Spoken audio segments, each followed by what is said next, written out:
Hey, what's up, book lovers? My name is Miriam and welcome back to my channel. Today I am finally here with my book talk for A Court of Wings and Ruin by Sarah J. Maas. This took me the longest time to get to because of school, and then I was reading some other books and I wanted to reread the first two books in the series, but I finally finished it, and I have so many thoughts and I don't know where to start. But I'm just gonna start by saying this is the third book in Sarah J. Maas's A Court of Thorns and Roses series and the last and final book in Feyre's story. When I first finished this book, I gave it 4 stars on Goodreads, but after really thinking about it, I'm lowering that rating to 3 out of 5 stars because I'm really thinking about a lot of the problems that I had with this book. Now, I went into this book with extremely low expectations. Like, A Court of Mist and Fury was one of my favorite books last year, and it was just so good. It is honestly my favorite of Sarah J. Maas's books, hands down, and it was just, like, phenomenal. Like, it was amazing. And if you read A Court of Mist and Fury, like, you know what I'm talking about because it was just so good. And after that, I initially had high expectations for this book,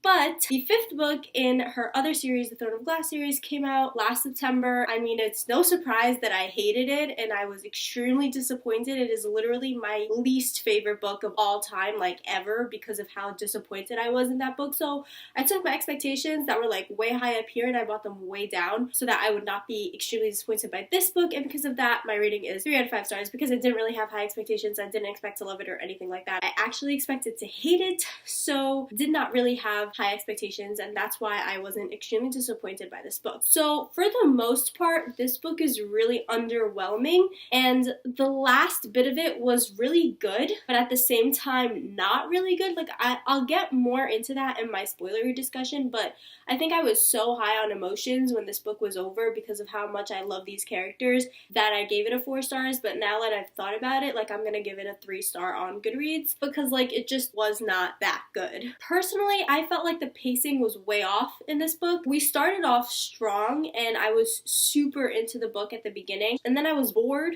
throughout the whole middle of the book, and then the last part of the book was like really good again. So like the pacing was way off. It was like too slow in the middle, and then everything was happening way too fast at the end. I think the beginning was well paced, but then it just like went downhill from there. It was like too slow, too fast, and I think that was what really hindered my enjoyment of this book. Honestly, I think Akamath is the best paced of all of her books, including the Throne of Glass series, because I just felt like I was never bored and not too much was happening during that book. But like during Court of Thorns and Roses, even, like, I felt like the first 3/4 of the book were pretty boring, and then that last quarter was what made me continue on with the series. I also managed to finish the book because I'm in love with these characters. Like, these are some of the best characters, most well-written characters I've read in any series, and I absolutely love them so much, and they all have my heart, and I'm obsessed with every single one of them. Like, they're my babies, and I love them so much, and that's why I wanted to continue on with this series, and that's why I wanted to read this book. So I'm really glad that Sarah J. Maas didn't end up ruining anybody's character for me, because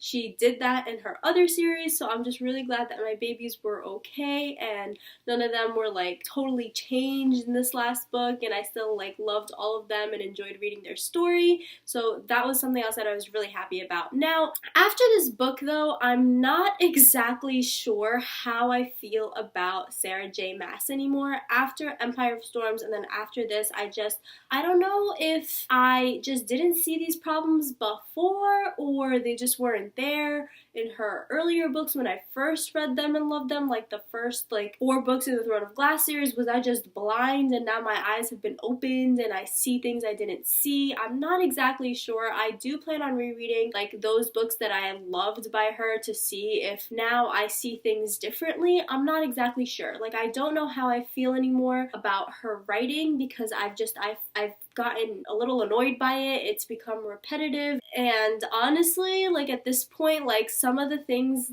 that are said just make me cringe. For example, throughout the whole entire novel in this book, Feyre and Rhys refer to each other as my mates. Like, they can't call each other Feyre or Rhys. Like, they just literally will say my mates, like, in every sentence. Anytime they want to refer to the other person, they'll be like, my mates, and it made me feel weird, and I didn't like it, and like, there's things like that just make me cringe now. So like, I don't know how I feel about her writing anymore, and I'm just done with all the I am ice, fire, shadow, rain, and I burn and I like throw my magic and like things that are pretty vague and I don't understand what they mean and they don't make sense to me during like action scenes and things like that. So I'm not exactly sure how I feel about her writing anymore, and I just feel like it doesn't click with me anymore, and I feel like her stories have become not as fleshed out. Like her books have become more romance heavy than anything, and that bothers me a little because she has the potential to do a lot of things with this great fantasy world, and it's just focusing on romance more than anything. There's so much potential for other things and it's wasted. I also feel like they're kind of losing what makes them special. These books have kind of become unoriginal.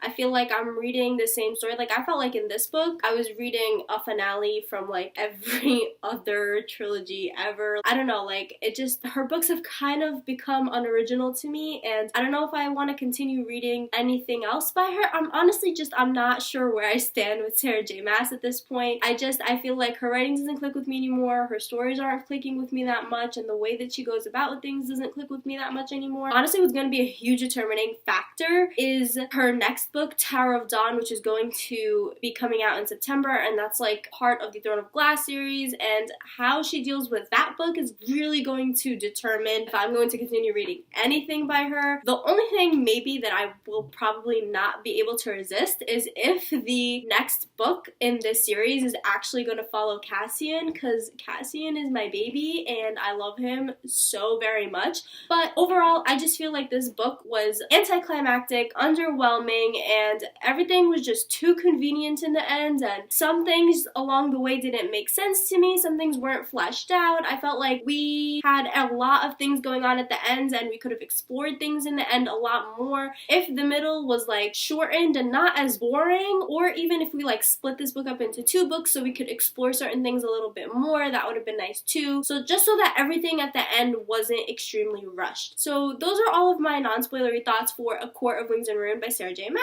I gave it 3 out of 5 stars. I wasn't too crazy about it. I don't think it was that great, honestly, but definitely let me know what you thought of it. And now I'm going to move on to spoilers and things that happened specifically in the book that I had problems with or that I had reactions to. So if you've read the book, then you can stick around for that. If you haven't read the book, I definitely suggest that you first go read the book so that you don't get spoiled, and then come back and let's discuss. This concludes my non-spoilery section, and goodbye non-spoilery people! So now I'm assuming that if you're watching this, you've read the book, so there will be spoilers ahead. We kick off this book with Feyre in the Spring Court, and at the end of Akamath, I was so worried about what was going to happen. I love that we started at that point with this book because that honestly was my favorite part of the book. Like, it drew me in so much. Like, it made me want to keep reading, and I read that first part of the book like way faster than I've ever read any beginning of a book, because I usually start off my books pretty slow, like in reading them, but I started reading Akawar and I read like that first chunk, like the first 100-200 pages really quickly, and that surprised me. But that was because I really enjoyed how Feyre was at the Spring Court and doing like all these manipulations and scheming and plotting. When she injured Ianthe's hand, I was like so happy. I was like, yes. And then I was waiting for her to kill her, but she didn't. And then I was just happy that later like the Weaver took care of it. I was like, yes, Ianthe deserves it. I hate her so much. After Feyre left, I kind of got pretty bored, not gonna lie. Like, she escaped and Lucien went with her and everything, and then they came across like Lucien's brothers. After that point, after I found out that Az and Cassian were okay and that they were doing fine and that they were safe and healing, after that, after I made sure that my babies were fine, I kind of got bored with the book for like that middle part up until the meeting with all the other High Lords happened and the attack on the Summer Court happened. I just felt like so much of that middle part was spent waiting for the meeting with the High Lords to happen, and we could have focused on other things. Like, that waiting part just took up too much time and too many precious pages where we could have explored and focused on more important things in the book, but we didn't. And then the next thing I want to talk about is Rhys and Feyre's relationship. Like, I personally didn't really enjoy it as much as I did in Akamath, and the main reason for that is it was just too perfect. Like, these two characters didn't disagree on anything at all, ever. And they saw each other as flawless and perfect, and just like, it aggravated me because I don't want you to fight or anything, but I just don't understand how you can agree on every little tiny little thing And like even things like when Feyre left in the middle of that battle to go find the cereal, I felt like maybe Rhys should have been a little bit angrier that she hadn't left a note. Like it just like it makes sense. Like it's like we're in the middle of a battle, I don't know where you are, like you could leave a note. But he was just kind of like, yeah, it's fine. And like I even like how Moore was like, yeah, Rhys may be all kisses and smiles and everything and it's okay, but like it's not okay. Like I just felt like their relationship was just way too perfect in this book, and that bothered me a little, so it didn't enjoy it as much. Like they don't have to be fighting all the time, but there has to be like a little bit of disagreement going on in the relationship or something like that. Like I just felt like that would have been a lot healthier. So like I said, I was pretty bored with the book up until we got to the part where the attack on the summer court happened, and I just absolutely loved how the night court was there and that Varian sent Amren that message. And I was a little annoyed at the end of that battle when Tarquin still didn't forgive them for stealing the book when they visited the summer court in Akamath. I was like, they're here and they're helping you and nobody else came to help you. Like, come on, Tarquin, like just let it go. But later on he forgave them, so I was like, it's fine. The relationship that I enjoyed a lot in this book was Moore and Rhys's relationship, and how we kind of saw a different side of Moore in this book. That really, I really appreciated that, and we got to see more of the relationship and like how certain things hurt Moore and like her past and things like that. That just like it tugged at my heartstrings. And like when they visited the Court of Nightmares and he made the deal with her father, it just like it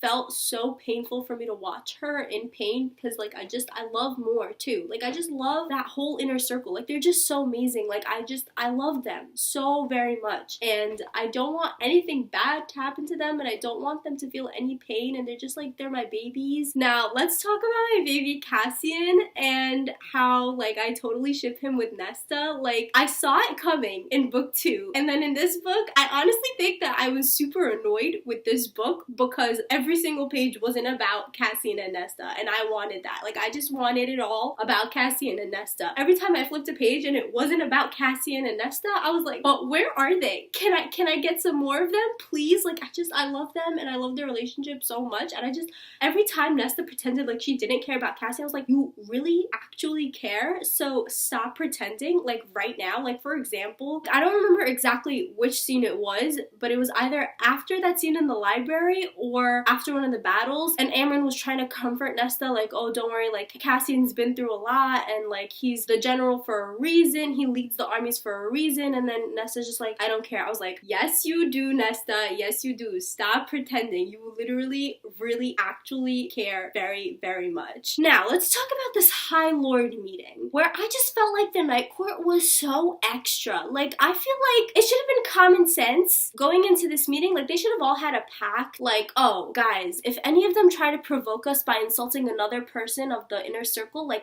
let's not act up. That's just common sense, you know? Like that felt like common sense to me. Like all these other people, they hate you and they're gonna insult you, and you all really care about each other, and you can't take it when somebody else or one of your friends gets insulted. So like it's just common sense to agree before you go in, not to lose your temper if they insult somebody else, and just like obviously like you know it sucks, but like don't punch other people, don't use your magic. Like that just kind of made sense to me to go in agreeing on that, but they didn't. And then I just thought they were all so extra. Like honestly, at the end of this book, I just feel like so many of these characters are really extra, especially the Night Court characters. It would have made the meeting go by so much smoother.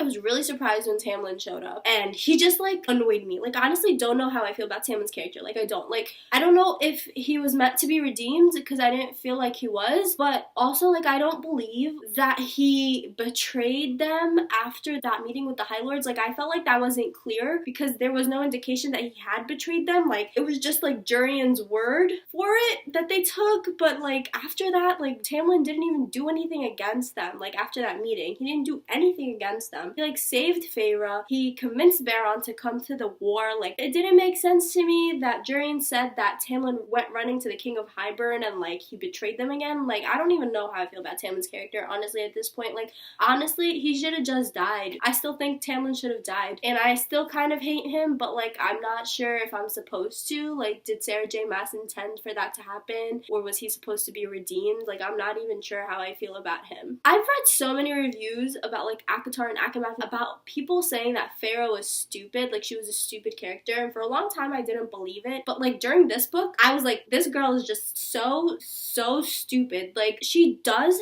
things that she's deliberately told not to do. For example, at the end of ACOMAF, Amren says, do not put the two books together. What does Feyre do?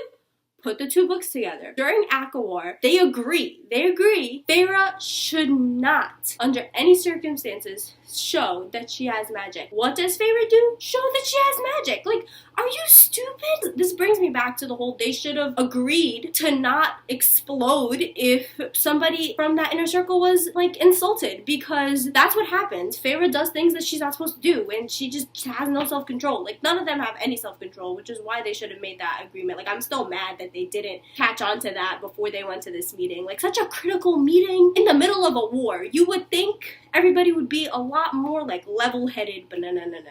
These people are so extra. Now, after this High Lord meeting, we find out that Lucien is Helion's son. That part really just made me laugh, because the way that like Feyre figured it out was like she looked at Helion's face and she was like, oh my god, his nose. It's like Lucien's nose. How did nobody notice this? What? Like, it felt like there was no proof other than Helion and Lucien's mom had an affair, and then Lucien has Helion's nose, but like at the same time, like Lucien could still be Baron's son, like there was that possibility. Like, they just automatically just like assumed, and it just didn't make sense to me how Feyre figured it out after looking at Helion for 2 seconds, but somebody like Rhys or Cassian or any of them who've known them for like 500 years, like, didn't figure it out? Like, how? Like, Feyre's just like, oh, his nose. Lucien's nose. They must be. Like, it must be father and son. I was like, really though? Like, really must it be? Because I don't think so. I don't think that's how it works. Like, I'm still like in shock. Like, I still don't believe it, honestly. And it's like, how if Lucien has these autumn powers? How does he have nothing from the day court? Like, how does he have none of the day court powers? Like, how does that even work? Like, that was something that just was not explained thoroughly enough for me. Like, how? Then we go into these battles with Summer. Like, everybody's just attacking Summer, but I felt so triumphant during those Summer battles because, like, the way that they were written, I felt like those battles really well written, and Jurian was a total shock to me. Like, I didn't even see it coming that he could potentially be on their side, but I'm glad that he was, obviously. Now, after that, I think it was that second battle when Mor and Feyre had their fight, I was so mad at Feyre for bringing up Azriel. Like, that has nothing to do with the situation of you endangering your life in the middle of a battle and not leaving a note or any like sort of information about where you went in the middle of a war. Like, it's kind of important. You're the High Lady of the Night Court, and then she decides that Azriel is even relevant to this argument and then brings it up, and Mor is just like shocked, and I just felt so mad because I love Mor, okay? Like, don't hurt her. It has nothing to do with the argument, and you're just mad, and it was stupid, and I was so mad at Feyre. Now let's talk about the ending, when the war were in full swing now, and that whole thing kind of reminded me of Harry Potter and the Deathly Hallows, but at the same time not, because like Harry Potter and the Deathly Hallows was epic, and like this was like not, but at the same time I kind of got those vibes from it because it's the last book, and like we're doing this war and everything's like coming down to this, and we're defeating our major threat. In those ways, it kind of reminded me of the 7th book of the Harry Potter series. Now, the reason why I say it was not good is because I felt played, okay? Like, I felt so played. All of a sudden, everybody starts showing up. Dracan and Miriam all of a sudden are there. Tamlin and Baron, and then we have like freaking Lucien coming in with the Queen and their father, Feyre, Nesta, and Elaine's father. Like, where did this, like, he's just absent for 2 books, totally, entirely, and then he just comes out of nowhere. Like, how does that even happen? There's not even like a good enough explanation provided. Like, I felt so played. Everything was so convenient during this last and final battle, and I was mad. Like, I was like, I think I deserved more than this, okay? Lucien found this queen and everything, but like none of that was explained. Like, I felt like we could have used multiple point of views to our advantage in this particular book. Like, it wasn't necessary for the rest of the series, but in this book, I feel like it was kind of necessary. I wanted to see her father, like, and how he came to the conclusion that he was going to be at this battle. I wanted to see how Lucian found the queen. I wanted to see how Drakon and Miriam figured it out and came to this battle. Like, I wanted to see all of that, and I feel like we should have had multiple point of views. Maybe that would have helped explain things a little better, because at the end, everything was just way too convenient. Like, we were in this impossible battle. They were outnumbered. They were all going to die, and then all of a sudden, like, oh, it's fine, because, like, everybody's here, with no explanation provided at all whatsoever. Like, I felt so played and so disappointed. And this is also a reason why I feel like this book should have been, like, split up into two, so that we could get multiple point of views and get all of these stories and all of this, like, rallying these people for this battle.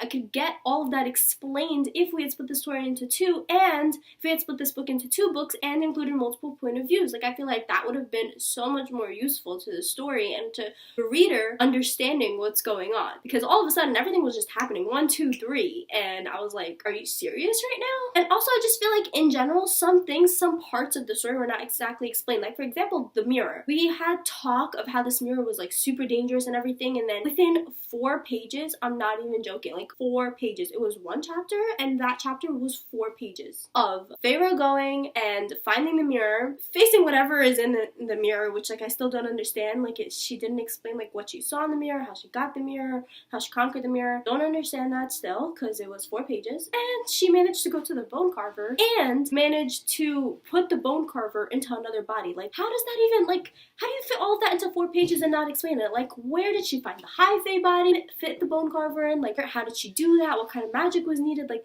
none of that was explained. It was just kind of like, oh, it happened, and here he is at the battle. And I was like, I wanted an explanation. Now, another reason why I was so, like, annoyed about this whole battle scene was that we had this stupid resurrection trope again. Like, this happens so many times in YA and, like, fantasy books, and I'm just so tired of it. Like, in a battle, there's supposed to be casualties. There's supposed to be deaths. In my opinion, Amryn should have stayed dead. Like, I love Amryn, and I don't want her to die, but she should have stayed dead.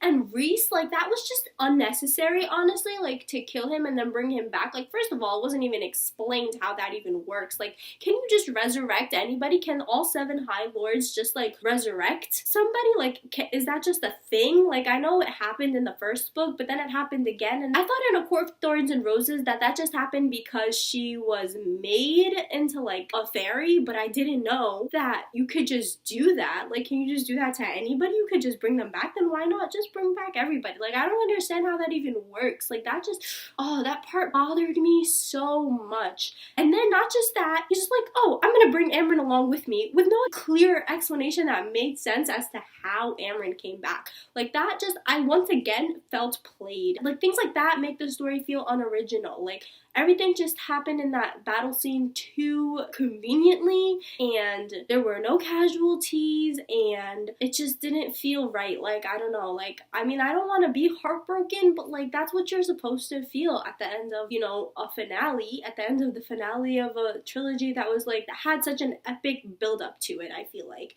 And that's why I was really just disappointed. And that's why I say it kind of gave me Harry Potter feels, but at the same time it didn't, because it was just so bad compared to Harry Potter. Did I feel upset during Harry Potter? Yes, but that's the thing. It made me feel, and I didn't feel in this one. So those are, like, a lot of the main reasons that I just feel like this book was not as good as I didn't really have any hope that this book was really going to be that good. So honestly, I don't even know. Like, I didn't expect it to be that great, so I don't even think it was better than I expected. I think it was what I expected, actually, and I am a little disappointed and underwhelmed by it, and I just feel like things weren't explained as well as they should have been. So that's what frustrated me a lot in this book. I really am excited, though, to see where this series is going to go, and I really hope that the story centers around Cassian and Nesta, or Azriel, or Lucian and Elaine. So, like, either of those 3 would be really nice. I would be very much satisfied with that. With Lucian and Elaine, I think it would be awesome if we had a story simply about, like, how a mating bond just didn't work out. Like, I feel like that would be really, really interesting